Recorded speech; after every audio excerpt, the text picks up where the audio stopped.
Hi friends, welcome to కబుర్లు with Janu YouTube ఛానల్కి. మన పార్వతీశం హోటల్ గదిలో చేస్తున్న వింతలు విశేషాలు ఇంకా ఎన్నున్నాయో తెలుసుకుందామా? పదండి నాతో పాటు. నౌకరు నన్నొక చిన్న గదిలో ప్రవేశపెట్టి నాకు కావలసిన సదుపాయాలన్నీ ఏర్పాటు చేసి, good night sir, sound sleep అని చెప్పి చక్కా పోయాడు. నా సామాను అది వరకే గదిలోకి వచ్చింది. నేను మంచం మీద కూర్చుని కోటు తీసేసి నెమ్మదిగా బూట్లు మేజోళ్ళు విప్పుకుంటుంటే అప్పుడు హఠాత్తుగా భోజనం ముందు కాళ్ళు చేతులు కడుక్కోలేదన్న విషయం స్మరణకు వచ్చింది. ఈ దేశంలో ఉన్నప్పుడు ఈ ఆచారం పాటించవలసిన అవసరం ఉండదేమో అనుకున్నాను. కాళ్ళు చేతులు కడుక్కోకుండా ఆ మాలగుడ్డలతోటే తింటావా ఏమిట్రా అన్న మా అమ్మ మందలింపులు జ్ఞాపకానికి వచ్చాయి. నా షరాయి కూడా విడిచి పంచె కట్టుకుని మంచం మీద వెన్నువాల్చాను. ఇంక భవిష్యత్ ఏమిటి అని అనుకుంటూ ఉన్న ఉత్తర క్షణంలోనే నిద్రాదేవి నన్ను ఆవహించింది. ఇంటి దగ్గర అలవాటు చొప్పున ఉదయాన్నే అనగా 6 గంటల లోపులోనే మెలకువ వచ్చింది. లేచి కిటికీ తెర తొలగించి గాజు తలుపులలో నుంచి బయటికి చూస్తే అంతా అంధకారంగా ఉంది. ఈ వసతి గృహంలో కూడా సంచలనం అట్టే ఉన్నట్టు కనబడలేదు. ఈ మేడలు, ఇక్కడ కట్టుబడి ప్రతి చోట ఈ కుర్చీలు, సోఫాలు, నడవటానికి నేల మీద తివాసీలు అన్నీ చూస్తుంటే చాలా ఆశ్చర్యం అనిపించింది. నేను పుట్టిన తర్వాత ఇన్ని సంవత్సరాలలోనూ ఎక్కడా ఇటువంటివి చూడలేదు. ప్రతి తలుపుకి, కిటికీలకి కూడా అందమైన బోలెడంత ఖరీదైన తెరలు కూడాను. ఎందుకో వాటి ఉపయోగం ఏంటో నాకేమీ అర్థం కాలేదు. హాయిగా గాలి చొరబడకుండా, ఊపిరాడకుండా ఇంత బందోబస్తు ఎందుకో నేను ఊహించలేకపోతున్నాను. తరువాత ఫ్రాన్స్‌లోనూ ఇక్కడ కూడా ఇళ్ళకు, షాపులకు అన్నిటికీ కూడా అద్దాల తలుపులే. వాళ్ళకిక్కడ దొంగల భయం ఉండదు కాబోలు. తమాషాకి ఇళ్ళ మీద రాళ్ళు విసిరే అల్లరి పిల్లలు ఉండరు కాబోలు అనుకున్నాను. ఇలా ఆలోచిస్తూ మళ్ళీ కాసేపు మంచం మీద పడుకున్నాను. ఇంకా ఇంత చీకటేమిటి? తెల్లవారకపోవడమేమిటి? సూర్యుడేమన్నా లేవడం మర్చిపోయాడా? ఇక్కడ జనం అంతా లేవడం ఎప్పుడు? మొహాలు కడుక్కోవడం వగైరా నిత్యకృత్యాలన్నీ ఎప్పుడు? వాళ్ళ పని పాటలు చూసుకోవడం ఇంకెప్పుడు? ఆడ, మగ కూడా బారెడు పొద్దెక్కిన తర్వాత లేస్తే వంట వార్పు ఎలా అనుకుంటూ ఆలోచిస్తుంటే మళ్ళీ ఓ మబ్బుతెర వచ్చింది. కునుకు పట్టేసింది. మరో గంట వరకు మెలకువ రాలేదు. అప్పుడు లేచి తొందరగా మొహం కడుక్కుందాం అనుకుంటే ఎక్కడికి వెళ్ళాలో తెలియలేదు. తలుపు తీసి చూస్తే బయట ఎవరూ కనబడలేదు. మళ్ళీ లోపలికి వెళ్ళి ఎలాగా అని ఆలోచిస్తుంటే గోడ మీద ఒక చోట ప్రెస్ బటన్ సర్వెంట్ అని ఉన్నది. ఇదేమిటో చూద్దామని వాళ్ళు వ్రాసినట్టుగానే ఆ బొత్తాము నొక్కాను. ఉత్తర క్షణంలో గాలిలో నుంచి వచ్చినట్లు ఒక మనిషి తలుపు తీసుకుని లోపలికొచ్చాడు. వాడి వేషం, నిలబడ్డ టీవీ అన్నీ చూస్తూ వీడెవడో పెద్ద ఉద్యోగా అనుకున్నాను. వాడికేసి తెల్లబోయి చూస్తుంటే వాడే కొంచెం ముందుకు శిరస్సు వంచి చిరునవ్వుతో good morning sir, had sound please, sound sleep అన్నాడు. తరువాత ఆరివాడిల్లు బంగారంగాను, అందులోనూ పెద్ద ఉద్యోగిలా వేషం వేసుకుని కూడాను అనుకుని ఆశ్చర్యంతో ఏం చెప్పాలో అని ఆలోచిస్తుంటే మళ్ళీ వాడే what can I do for you sir అన్నాడు.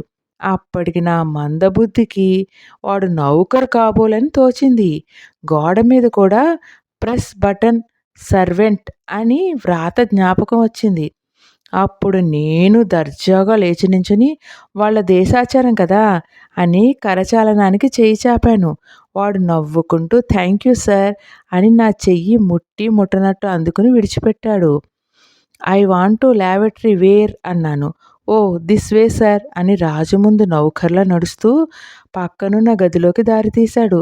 తలుపు తీసి you can wash here sir అని గోడనున్న ఒక పింగాణి పళ్ళెం, అందులోకి ఉన్న కుళాయి చూపించాడు. ఓ పెద్ద పింగాణి తొట్టి చూపించి, "you can have your bath here sir, hot or cold" అని అందులో ఉన్న 2 కుళాయిలు ఒక్కమాటు తిప్పి చూపించాడు. ఒక దాంట్లో నుంచి పొగలు చిమ్ముతూ వేడి నీళ్ళు, రెండో దాంట్లోంచి జివ్వుమని చల్లని నీళ్ళు వచ్చాయి. తరువాతన పక్కనున్న ఇంకొక గోడను చూపించి, "మీట్ యూ లేటర్ సార్" అని చక్కాబోయాడు. ఏది చూసినా అంతా వింతగానే కనబడింది. మన దేశానికి, ఈ దేశానికి ఏ విషయంలోనూ సాపత్యం కనబడలేదు. ఆ గదిలోనే నా కాలకృత్యాలు తీర్చుకోవడానికి ఎంతసేపు పట్టిందో, ఎలా తెమిల్చుకుని బయటపడ్డానో చెప్పుకుంటూ పోతే చాలా సేపు పట్టడం, కొంచెం విసుగ్గా ఉండడం తప్ప మరేం ప్రయోజనం ఉండదు కదా! కానీ ఒక్క మాట మట్టుకు చెప్పక తప్పదు. ఏదైనా కొత్త పద్ధతులు కనబడ్డప్పుడు వాటి సంగతి, సందర్భాలు, మంచి, చెడ్డలు, ఉపయోగాలు ఇట్టే ఊహించుకుని ఉపయోగించగలిగేవాళ్ళు తప్ప తక్కిన వాళ్లకు అనగా సామాన్యులకు ఇదో పెద్ద పరీక్షా సమయమే అవుతుంది. చాలా ఇబ్బంది పడతారు. ఇంకొక్క సంగతి ఇక్కడ చెప్పాలి. నేను ముందు నా గదిలోకి వెళ్ళి తువ్వాలు అది తెచ్చుకోవాలనుకున్నాను. ఇంతలోకే ఎదురుగుండా చాకలి తెచ్చిన తువ్వాలు మడత, సబ్బు కనబడితే ఇవి ఎందుకున్నాయి ఇక్కడ? మన కోసమేనా? నా కోసమే అయితే నా ఒక్కడికి ఈ మర్యాద చూపించారా? లేక కొత్తగా వచ్చిన ప్రతి వాళ్లకు తలొక తువ్వాలు వాళ్ళే ఇస్తుంటారా? అనే సందేహం కలక్కపోదు. అయినా మల్లె పువ్వులా ఉన్న ఆ తువ్వాలు చూసి విడవబుద్ధి కాలేదు. ముందు ఉపయోగించుకుంటే నా సందేహం తర్వాత తీర్చుకోవచ్చు అనుకున్నాను. గదిలోకి వచ్చిన తర్వాత కూడా ప్రతి చోట పరుపులు, దిండ్లు, దుప్పట్లు అన్నీ వాళ్ళే అందించటంతో నా పక్క వేసుకోవాల్సిన అవసరం లేకపోవడం గుర్తుకు వచ్చింది. ఇంతలోనే తలుపు మీద ఎవరో కొట్టినట్లు శబ్దమైంది. తలుపు తీశాను. ఇంత క్రితం వచ్చిన నౌకరే. ఒక పెద్ద పళ్ళెంలో టీ, కొన్ని రొట్టె ముక్కలు, వెన్న, పంచదార, పాలు వగైరా తీసుకొచ్చి బల్ల మీద పెట్టి నిశ్శబ్దంగా నిష్క్రమించాడు. ఏమిటి ఈ మర్యాద?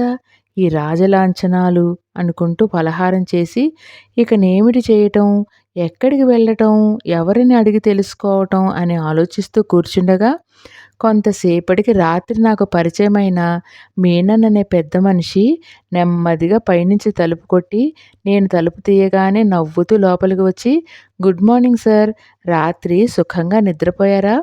పొద్దున టీ వగైరాలు అందినాయా?" అని నేను సమాధానం చెప్పకుండానే, "అదిగో అన్నీ అయినట్లున్నాయే" అన్నాడు బల్ల మీద ఉన్న టీ కప్పు వగైరా సామగ్రి చూసి. నన్నొకసారి ఊళ్ళోకి తీసుకెళ్ళి ఊరు చూపిస్తారా అని అడుగుదాం అనుకుంటుంటే, తనే, "మీరీవేళ ఉంటారు కదా ఇక్కడ, ఏం చేస్తారు? మీరెక్కడికైనా వెళ్ళవాలని అనుకుంటున్నారా? లేకపోతే నాతో వస్తే ఒక్కసారి ఊళ్ళో తిప్పి తీసుకొస్తాను. కొంత ఉత్సాహంగా ఉంటుంది మీకు" అన్నాడు. నా ఊహ ఇట్టే కనిపెట్టినట్టు అన్న ఈ మాటలకి ఎంతో సంతోషించి, "మీరు చాలా మంచివారండి. నేను మిమ్మల్ని ఒకసారి ఊళ్ళోకి తీసుకువెళ్ళమని అడుగుదాం అనుకుంటున్నాను. నా ఊహ మీరు గ్రహించారు. మీరే తీసుకువెళతామంటున్నారు. చాలా సంతోషం. అయితే వెంటనే బయలుదేరదామా?" అన్నాను. "లేవండి, వెళదాం. మీరొక మాటు తలదువ్వుకోండి. ముందు మనం భోజన హాల్లోకి వెళ్ళి అక్కడ కొంచెం పలహారం చేసి బయటకు పోదాం" అన్నాడు. "పలహారం ఇప్పుడయింది కదా" అన్నాను. "అబ్బే, ఇది చాలదులెండి. ఇది ఊరికే మన దినచర్యకు ఉత్సాహం కల్పించటం వరకే దాని ప్రయోజనం. మరికొంత ఘనంగా, ఫుల్‌గా కడుపులో పడితేనే తప్ప మధ్యాహ్నం మళ్ళీ 1 గంట వరకు మన బండి నడవదు" అంటూ నన్ను భోజనాల హాల్లోకి తీసుకెళ్ళాడు. రాత్రి చూసిన హాలే అది. బల్ల నిండా పళ్ళాలు, సాసర్లు, కత్తులు, కటార్లు వగైరా సామాన్లన్నీ అమర్చి ఉన్నాయి. కొంతమంది అప్పుడే పలహారాలు చేస్తున్నారు. నిన్న రాత్రి కనబడ్డ తెలుగు ఆయన మమ్మల్ని చూసి గుడ్ మార్నింగ్ అని తల ఊచి తన పలహారంలో నిమగ్నుడయ్యాడు. ఖాళీగా ఉన్న చోట మేమిద్దరం కూర్చున్నాము. "మీరు బ్రాహ్మణులు కదా?" అన్నాడు మీనన్. వాడెలా తెలుసుకున్నాడా అని అనుకుంటుంటే, "మీరు శాకాహారి కదా, అందుకు అడిగాను" అని నా సమాధానం వినకుండానే మా వెనుక నిలబడ్డ నౌకరుతో నాకు శాకాహారం, తనకి మామూలువి ఇమ్మని చెప్పాడు. అతను వెంటనే నాకు పళ్ళెం నిండా చక్కని జావలాటి పదార్థం, పాలు, పంచదార, రొట్టె, వెన్న వగైరాలు అమర్చాడు. మీనన్కు మరొకటి ఏదో పెట్టాడు. ఒక్క క్షణం ఇటువంటి వస్తువులు తినేవాడి పక్కన కూర్చుని ఆ వాసన భరిస్తూ నేను భోంచేయవలసి వచ్చిందే అని అదోలా అనిపించింది. ఈ సంగతి మా అమ్మకి, నాన్నకి తెలిస్తే వాళ్ళేమంటారో అని ఆలోచిస్తుండగా మీనన్ వెంటనే "కానియండి, త్వరగా బయటకు పోదాం" అని హెచ్చరించాడు. మేం ఉభయులం మా పలహారం ముగించి బయటపడ్డాం. వీధిలో అడుగు పెట్టడంతోటే అప్పటికి 10 గంటలైనా కాకపోయినా వీధి నిండా గబగబా నడిచి వెళ్ళే జనం, గుర్రపు బళ్ళు, మోటార్ కార్లు, ట్రామ్ కార్లు కనబడ్డాయి. ఎంతో సందడి, హడావిడి. ఇక్కడ రోడ్లు మామూలుగా చదునుగా కాకుండా ఇటకలలాటి రాళ్లతో తాపటం చేయబడి ఉన్నాయి. అందుచేత గుర్రాల డెక్కల చప్పుళ్ళు, ట్రాంకార్ చప్పుళ్ళు విశేషంగా చెవులు తడికలు కట్టేటట్లు వినిపించాయి. నా స్నేహితుడు నా కేసి చూసి నా ఊహ గ్రహించినట్లు 2, 3 రోజులుంటే ఈ ధ్వనికి మీరు అలవాటు పడతారులెండి అన్నాడు నెమ్మదిగా. ఓ ట్రామ్ దగ్గరికి తీసుకెళ్ళి ఎక్కించాడు. అక్కడి నుండి లండన్ నగర సందర్శనం ప్రారంభించాం. ఎటు చూసినా 4 అంతస్తులకు తక్కువలేని మేడలు. వాటన్నిటికీ వీధివైపు కిటికీలకి పెద్ద పెద్ద అద్దాల తలుపులును, వాటి వెనుక తెరలు. అందులో నుంచి తొంగి చూసే జనము. కింద భాగాల్లో చాలా వరకు పెద్ద పెద్ద దుకాణాలు. రోడ్లకిరువైపులా ఉన్న చప్టాల మీద గబగబా నడిచి వెళ్ళే స్త్రీ పురుష సందోహం చూస్తుంటే అదో తమాషాగా ఉంది. ఆడ, మగ అందరూ కూడా కాళ్లకు బూట్లు తొడుక్కున్న వాళ్ళే. అందరికీ ఒకటే హడావిడి తెల్లవారేసరికి. ఇన్ని వేల జనం ఇంత హడావిడిగా ఎక్కడికి పోతుంటారా అనుకుంటూ కూర్చున్నాను. పక్కనున్న స్నేహితుడు ఏవేవో చెబుతున్నాడు. కొన్ని తలకి తగులుతున్నాయి, కొన్ని తగలడం లేదు. ఇంతలో ఊరి మధ్య నుంచి ప్రవహిస్తున్న నది, దాని మీద వంతెన కనబడ్డాయి. చూడు చూడు, ఇదే థేమ్స్ నది అన్నాడు నా స్నేహితుడు. ఈ వంతెనే వాటర్లూ బ్రిడ్జ్ అన్నాడు. చాలా చరిత్ర ప్రసిద్ధమైనది. ఆ పక్కనున్న చిత్రంగా కనబడ్డ పెద్ద భవనం పార్లమెంట్ హౌస్ అన్నాడు. ట్రామ్లో కూర్చుని చూసినా ఎంతో బ్రహ్మాండంగా కనబడింది. నది మన గోదావరిలా పెద్దది కాకపోయినా ఎంతో ప్రముఖమైనదని, ఈ నది ముఖంలో నుంచి ప్రపంచవ్యాప్తంగా, అందులో ముఖ్యంగా మన దేశానికి అవసరమైన నిత్యావసర సమస్త సామగ్రి ఎగుమతి అవుతూ ఉంటుందని నా మిత్రుడు చెప్పుకుపోతున్నాడు. ఈ నది, నదిలో ఓడలు, పక్కనున్న పార్లమెంట్ హౌసు ఇవన్నీ చిన్నప్పుడు జాగ్రఫీలో చూసిన బొమ్మల్లాగే ఉన్నాయి. ఏమీ తేడా లేదు. అతను చెప్పకపోతే నేనే అడిగేవాడిని, ఇది పార్లమెంటా కాదా అని. ఇంకా అతను ఏదో చెప్పుకుపోతున్నాడు. నా ఊహ ఎక్కడికో పోయింది. వర్తమానం దాటి వెనకటికెక్కడికో, ఏ కాలంలోకో. ఇవన్నీ నేను ఇదివరకు చూచానే, నేనిక్కడ చాలాసార్లు తిరిగానే అనే భావం కలిగింది. ఇలాగనే ఫ్రాన్స్‌లో కూడా ఒక్కసారి ఆ ఊహ వచ్చింది. నా మిత్రుడు చెబుతున్నది ఏదీ వినబడట్లేదు. నా శృతి గతంలోకి ఎక్కడికో పోయింది. నేను నిజంగానే ఎప్పుడైనా పూర్వజన్మలో ఇక్కడికి వచ్చానా అనిపించింది కూడాను. నా స్నేహితుడు తను చెప్పేది నేను వినడం లేదని తెలుసుకుని కాబోలు నా భుజం మీద చెయ్యి వేసి, "ఏమండీ, నిద్రపోతున్నారా? ఏదైనా కలలు కంటున్నారా?" అన్నాడు నవ్వుతూ. "కలేనండి. మేలుకొని ఉండగానే నా ఊహలు దేశము, కాలము దాటి ఎక్కడికో తీసుకుపోతున్నది. నేను ఇదివరకు వీటన్నిటిని చూసిన భావం కలుగుతోంది. చాలా చిత్రంగా ఉంది" అన్నాను. నా మిత్రుడు ఒక్కసారి నా మొహం కేసి దీర్ఘంగా చూసి 2 నిమిషముల వరకు ఏమీ మాట్లాడలేదు. ఇలాగ సుమారు 1 గంట వరకు ట్రామ్‌లో కూర్చునే ఎన్నో భవనాలు చూసాము. కొన్ని నాటకశాలలు చూసాము. కొన్ని ప్రసిద్ధమైన చర్చీలు చూసాము. కానీ ఎక్కడ దిగడానికి, ఏదీ పరీక్షగా చూడడానికి వీలు కాలేదు. ఒకటొకటే సావకాశంగా చూడాలంటే కొన్ని మాసాలు పడుతుంది సుమండి అని నా స్నేహితుడు చెప్పాడు. అందుచేత అంతటితో తృప్తి పడక తప్పింది కాదు. 1 గంట ఎక్కడో కొట్టింది. ఇంకను మనం దిగుదామని నా స్నేహితుడు చెప్పి నన్ను కిందకు తీసుకెళ్ళాడు. "మీకేమన్నా ప్రయాసగా ఉందా? ఇక్కడెక్కడైనా లఘువుగా భోంచేసి మళ్ళీ తిరుగుదామా? లేకపోతే మన బస్‌కు వెళ్ళి అక్కడ భోంచేసి కొంచెం విశ్రమించి మళ్ళీ ఊరి మీద పడదామా?" అన్నాడు నవ్వుతూ. "ట్రామ్‌లో కూర్చున్నాం కదా ఉదయం నుంచి. శ్రమేమున్నది? ఇక్కడెక్కడైనా మీరన్నట్లు భోంచేసి మళ్ళీ మన చాంద్రాయణం సాగిద్దాం. రేపెలాగూ నేను వెళ్ళవలనని అనుకుంటున్నాను అన్నాను. సరే రండి అయితేను అని చిన్న హోటల్‌కి దారి తీశాడు. మేము వెళ్ళేటప్పటికి కొన్ని వేల మంది ఆ చిన్న హోటల్‌లో కూర్చున్నట్లు అనిపించింది. ఇంత చిన్న హోటలైనా ఇక్కడికి ఇంతమంది వస్తున్నారంటే ఇదొక రకంగా మంచి హోటలే అయి ఉండాలి అనుకున్నాను. మేము గది 4 మూలలు తిరిగి ఓ 2 కుర్చీలు సంపాదించగలిగాము. మేము కుర్చీల మీద పూర్తిగా కూర్చోకుండానే ఒక నౌకరు వచ్చి, ఆ రోజు వంటకాలు వ్రాసి ఉన్న కార్డు ఒకటి నా స్నేహితుడి చేతికి అందించాడు. అతను తీసుకుని తనకు కావలసినది ఏదో పురమాయించి, నేను శాకాహారినని, నాకు అనుకూలమైనవేవో తీసుకురమ్మని చెప్పాడు. ఆ కార్డేమిటని మా స్నేహితుడిని అడిగాను.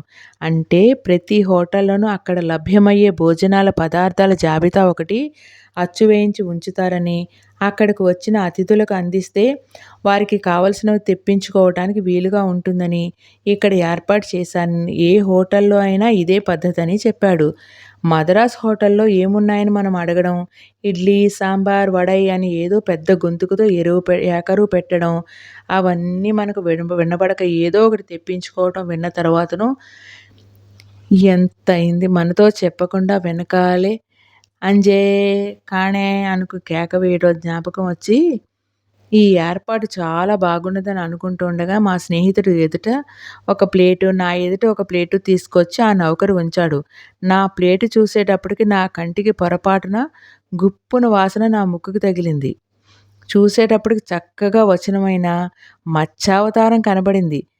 ఈహను వరసగ్గా దశావతారాలు తెస్తాడా ఏమిటా అని భయపడుతూ ఇదేమిటి అన్నాను. చేపండి అన్నాడు నౌకరు. నేను శాకాహారిని కదా అన్నాను. మరి ఇది కూడా శాకాహారమే కదా అన్నాడు వాడు. ఇది శాకాహారం ఏమిటి అన్నాను. కాదండి సార్, దాన్ని చంపితే ఎర్రని రక్తం రాదు. ఎర్రని రక్తం కాల్చే జంతువు మాంసమే మాంసాహారం అవుతుంది అని నిర్వచనం చేశాడు. అయినా సరే ఇది నాకు పనికిరాదన్నాను. వెంటనే వాడది తీసుకువెళ్ళి ఉడకబెట్టిన కోడిగుడ్డో, బాతుగుడ్డో తీసుకొచ్చాడు. ఇదేమిటోయ్ ఈ గాడిద గుడ్డు అన్నాను. వాడికి అదేమిటో అర్థం కాక కోడిగుడ్డండి అన్నాడు. ఇది శాకాహారమేనా ఏమిటి అన్నాను. అవునండి, అందులోనూ చాలా ప్రశస్తమైనది అన్నాడు. ఇది నాకు వద్దన్నాను. మరింకా శాకాహారం అంటే ఏమిటండి సార్ అన్నాడు. చేప పనికిరాక, గుడ్డు తినక మరింకేం తింటారండి సార్ అన్నాడు. అప్పుడు మా స్నేహితుడు కలగజేసుకుని, వారికి కొంచెం అన్నం, బంగాళదుంప కానీ, క్యాబేజీ కానీ అలాంటిదేదైనా మరొకటి తీసుకుని రా అన్నాడు. ఆ మాటలు విని వాడు నిర్ఘాంతపోయి, ఇలాంటిది తిని వీళ్ళెలా బ్రతుకుతారా అనుకున్నాడు కాబోలు. నాకేసి ఒకసారి జాలిగా చూసి, ఈ వరసేమీ బాగాలేదన్నట్టు తల ఇటు అటు ఊపి 2 నిమిషాల్లో ఒక ప్లేట్‌లో గుప్పెడు అన్నం, మరో 2 ప్లేట్‌లలో 2 కూరలు తీసుకొచ్చి నా ఎదుట పెట్టాడు. బ్రతుకు జీవుడా అనుకుని కాలే కడుపుకు దక్కిందే కబళం అన్నట్లు అది తిన్నాను. వెంటనే ఆ ప్లేటు తీసుకుపోయి ఇంకొక ప్లేట్‌లో చిక్కని సగ్గుబియ్యం, పరమాన్నం, పాలు తీసుకొచ్చి మా ఉభయులకు అందించాడు. పోనీ ఇదేనా హితవుగా ఉన్నదనుకుని అది ముగించి, పోనీ మరో ప్లేటు తెమ్మందాం అనుకుంటుంటే, నా స్నేహితుడు నా ఊహ గ్రహించినట్టున్నాడు. అదేమీ వద్దని సైగ చేశాడు. మా భోజనం పూర్తి అయ్యి అవ్వకుండానే నౌకరు ఒక ప్లేట్‌లో బిల్లు తీసుకొచ్చాడు. అతను బిల్లు మొత్తం చెల్లించి, అదనంగా 2 షిల్లింగులు కాబోలు ఇచ్చాడు. వాడది సంతోషంగా స్వీకరించి వెళ్ళిపోయాడు. మేము బయటికి వచ్చాము. అక్కడి నుంచి మళ్ళీ మరో ట్రామ్ ఎక్కి నగర సంచారానికి ఉపక్రమించాం. చాలా పెద్ద పెద్ద షాపులు, వ్యాపార సంస్థలు, పత్రికా కార్యాలయాలు, పుస్తకాల షాపులు ఎన్నెన్నో కనబడ్డాయి. ఏ షాపులో చూసినా అక్కడ దొరికే వస్తువులను ఎంతో ముచ్చటగా అలంకరింపబడి ఉంటాయి. కానీ ఒక్కచోట మట్టుకు చూచిన షాపు భయంకరంగా, జుగుప్సాకరంగా ఉండి కడుపులో కెలికినట్లు వాంతు వచ్చేటంత పనైంది. ఆ షాపులో గోవుల కళేబరాలు, గొర్రె, మేక కళేబరాలు, పందుల కళేబరాలు వగైరా చర్మం లేకుండా కడుపు చీల్చి లోపనున్న పేగులు తీసేసి నిలువునా వేలాడుతూ కనబడ్డాయి. తలుచుకుంటే ఇప్పటికి నా ఒళ్ళు గగురు పొడుస్తుంది. మాంసం తింటే మటుకు భూమికలు మెళ్ళో వేసుకోవటం ఎందుకు అంటారు మన వాళ్ళు. అలాగా ఈ భీకర ప్రదర్శనం లేకపోతేనేమి అనుకున్నాను. ఒక్క మాటు దిగి ఆ దుకాణంలోకి వెళ్ళి ఆ యజమానిని ఇదేం పని అని మందలిద్దామని కూడా అనుకున్నాను. సిగ్గులేదా అని 4 దులిపేద్దాం అనుకున్నాను. ఇంతలోకే ఆ కొట్లు దాటిపోయాయి. ఆ దృశ్యం మరుగున పడగానే నా ఆవేశము తగ్గి, ఇదేం మన ఊరా? మన దేశమా? మనం చెబితే వాళ్ళు వింటారా? అనే ఆలోచన తోచి, నయం తొందరపడి గొడవ పడ్డాను కాను అనుకుని సంతోషించాను. తరువాతను మరో ప్రదేశం ఉంది. అందులో మధ్యను నెల్సన్ శిలాప్రతిమ చూపించాడు. ఆ తరువాత ఏదో పికడల్లి సర్కస్ అన్నాడు. అయితే ఇక్కడ కూడా సర్కస్ కంపెనీలు ఉంటాయా? అన్నాను. ఉంటే చూడవచ్చుననే ఉద్దేశంతో. అతను నవ్వి, మనకు వీధిలో కనబడే జంతువులు తప్ప మరో జంతువులు ఉండే సర్కస్ కంపెనీలు ఏవీ లేవిక్కడ. ఈ ప్రదేశం పేరు సర్కస్ అంటారు. ఆ పేరు ఎందుకొచ్చిందో మట్టుకు నాకు తెలియదు అన్నాడు. అప్పటికి సాయంత్రం 4 గంటలవుతుంది. మళ్ళీ ఒకచోట ట్రామ్ దిగుదామన్నాడు. మీనన్ నన్ను దింపి దగ్గరున్న మరో చిన్న హోటల్‌కి తీసుకెళ్ళి, అక్కడ మళ్ళీ టీ, పలహారాలు వగైరా ఏర్పాట్లు చేశాడు. పలహారాలంటే మనకి పకోడీలు, పునుకులు, మిఠాయి ఉండలు వంటివి కావు. రొట్టె, దానికి అనుపానం వెన్న, పండ్లతో తయారు చేసిన అదేదో జామ్‌ట అది, కొన్ని తియ్యని కేకులును. ఇవి పలహార వస్తువులు. లఘువుగా పలహారం కానిచ్చి మళ్ళీ బయటపడ్డాం. ఈసారి ట్రామ్ ఎక్కకుండా కొంత దూరం షాపులకేసి చూస్తూ ఎంతో ఆనందంతో నడిచాము. అక్కడ ఒక పిక్చర్ హౌస్ అనేది ఉన్నది. అక్కడ నా మిత్రుడు ఆగాడు. అక్కడ పెద్ద పెద్ద అట్టల మీద చిత్రమైన స్త్రీ పురుషుల బొమ్మలు కనబడ్డాయి. ఇదేమిటి అన్నాను. రండి లోపలికి పోదాము. ఇది చూపించడానికే మిమ్మల్ని ఇక్కడికి తీసుకొచ్చాను. లోపల ఒక తెర మీద కదిలే బొమ్మల నాటకం మనకు కనిపిస్తుంది. చాలా బావుంటుంది అని లోపలికి దారితీసి చెరొక టికెట్ కొని లోపలికి తీసుకెళ్ళాడు. లోపలంతా చీకటిగా ఉంది. ఒకతను మాకు దీపం చూపించి మేము కూర్చోవలసిన చోటు చూపించాడు. మేము కూర్చున్నాము. మా పక్కన ఎవరెవరున్నారో, లోపల ఎంతమంది ఉన్నారో ఏమీ కనబడలేదు. మాకు ఎదురుగా పెద్దని తెర, తెల్లనిది, దాని మీద స్త్రీ పురుష ఛాయలు హావభావాలతో కదిలిపోతున్నాయి. కొంతసేపటికి ఇది ఒక నాటకం ఈ రూములో ప్రదర్శితమవుతున్నది అని తెలుసుకున్నాను. ఆశ్చర్యచకితుడనైనాను. ఒక మాట మంతి లేకుండా, ఏ శబ్దము వినపడకుండా, మనిషి కనబడకుండా, ఈ మనుషుల నీడలతోటే సుమారు 2 గంటలకి 2 గంటల పాటు మనకి నాటకం ప్రదర్శించగలిగారంటే ఎంతో అద్భుతం అనిపించింది. ఏమనడానికి మాటలు కనబడలేదు. మధ్యన మట్టుకు 1, 2 సార్లు వెలుతురు వచ్చింది. ప్రదర్శనశాల అంతా కనబడింది. అది చాలా పెద్దది. ఆత్మపక్షం 1000 మందికి పైగా స్త్రీ పురుషాదులు కూర్చునున్నారు. ఇందులో తరతంభేదం ఉన్నదేమో అప్పుడు తెలియలేదు. ఇంతమందిమి ఏ అల్లరి లేకుండా ఈ ఛాయానాటకం ఆకట్టుకోగలిగిందంటే ప్రదర్శకులు ఎంత ప్రజ్ఞానవంతులో అనిపించింది. మేము నాటకం చూడటం పూర్తి కాగానే నెమ్మదిగా లేచి బయటికొచ్చాం. తెర మీద ప్రదర్శన సాగుతూనే ఉంది. వచ్చేవాళ్ళు వస్తూనే ఉన్నారు. వెళ్ళేవాళ్ళు వెళుతూనే ఉన్నారు. మన ఊళ్ళో మళ్ళీ నాటకం పూర్తి కావడం, జనం పెద్ద గోల చేసుకుంటూ ఒకళ్ళనొకళ్ళు తోసేసుకుంటూ బయటకు రావడం లాంటి పద్ధతి లేదిక్కడ. ఒక ప్రదర్శనం కావడంతోటే ఆపకుండా మళ్ళీ ఒక ప్రదర్శన ప్రారంభమవుతుంది.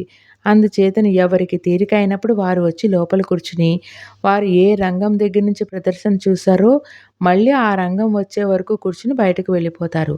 అంతేగాని మొదటి నుంచి మళ్ళీ చూద్దామని ఎవ్వరూ అక్కడ కూర్చుండిపోరు. ప్రదర్శన జరుగుతున్నంత సేపు హాల్‌లో ఎంతో నిశ్శబ్దం. మన దేశంలో ఇలా ఉండడం సాధ్యమా? న్యాయంగా తమరు చూడడం అయిపోవడంతోటే మన వాళ్ళు బయటకు వెళ్ళిపోతారని, కొత్తగా వచ్చిన వాళ్ళకి చోటు ఇస్తారని నేను నమ్మలేకపోయాను. వెంటనే వెళ్ళకపోతే మట్టుకు అడిగేవాడెవడు మనని? నాటకం బాగుంటే మరో మాట చూడవచ్చు కదా! ఇంతమందిలో మనమెవరో ఆనవాలు పట్టలేరు కదా! నాటకశాల యజమానికి ఇంతట్లోకే పోయేదేముంది అనుకునే స్వభావం మనది. అప్పటికి సుమారు రాత్రి 7 గంటలవుతోంది. మేము రోడ్డు మీదకి వచ్చాము. ఏవండీ! ఈ పూటకి పర్యటన ముగించి బసకు చేరుకుందామా అన్నాడు నా స్నేహితుడు.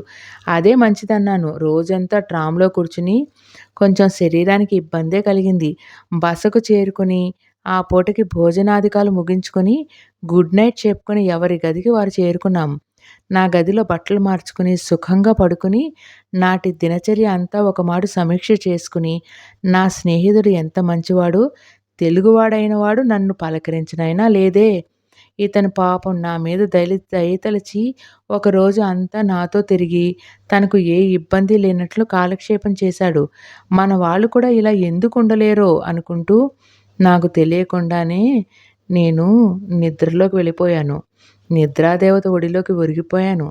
ఉదయం లేచి నా నిత్యకృత్యాలన్నీ తీర్చుకుని, డ్రెస్ వేసుకునేసరికి మా స్నేహితుడు మీనన్ మళ్ళీ వచ్చాడు. నవ్వుతూ గుడ్ మార్నింగ్ చెప్పి కూర్చుని, "మీకు రాత్రి బాగా నిద్ర పట్టిందా? అని ఏమీ అలసటగా లేదు కదా?" అని యోగక్షేమం కనుక్కున్నాడు. "మీరీవేళ ఉంటారా? ఇక్కడి నుంచి ఎక్కడికి వెళ్తారు? మీరు ఏర్పాటు చేసుకున్న కార్యక్రమం ఏమిటి?" అన్నాడు. నాకు ఏ ఏర్పాటు లేదని, ఏం చేయాలో తోచటం లేదని, ఇంటి దగ్గర ఏమీ ఆలోచించకుండా, ఏ నిర్ణయాలు చేసుకోకుండా, ఎవరితో చెప్పకుండా వచ్చానని నా రహస్యం బయటపెట్టాను. అతను నవ్వి, "నీ వాలకం చూస్తే ఇలాంటి పని ఏదో చేశావని ఊహించానులే. నీలాటి వాళ్ళు మీ ప్రాంతం నుంచి ఇప్పుడిప్పుడే రావడం మొదలుపెట్టారు. అయితే నీవు ఏం చదువుదామని అనుకుని వచ్చావు? డబ్బు సరిపడా ఉన్నదా? మీ వాళ్ళు పంపిస్తారా? లేక ఇక్కడి నుంచి వెనక్కి వెళ్ళిపోతావా?" అన్నాడు.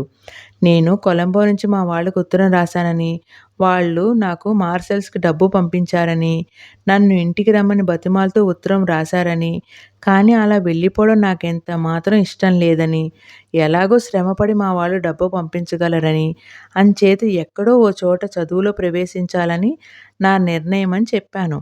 నేను ఎక్కడ చేరితే బాగుంటుందో, ఎక్కువ ఖర్చు కాకుండా ఉంటుందో, నేనెక్కడికి వెళ్ళాలో, ఎలా వెళ్ళాలో మీ సలహా ఇస్తే సంతోషిస్తాను. నాకు బారిస్టర్ పరీక్షకి చదవాలని ఉన్నది.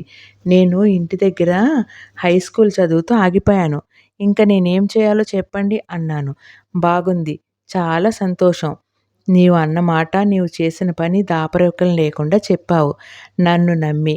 నిన్ను చూస్తే చాలా పసివాడివని, అమాయకుడివని తెలిసింది. నీ మీద నాకొక సోదరభావం కలిగింది. నీవు ఇలాంటి చోట్ల నెగ్గుకు రావడం కష్టం.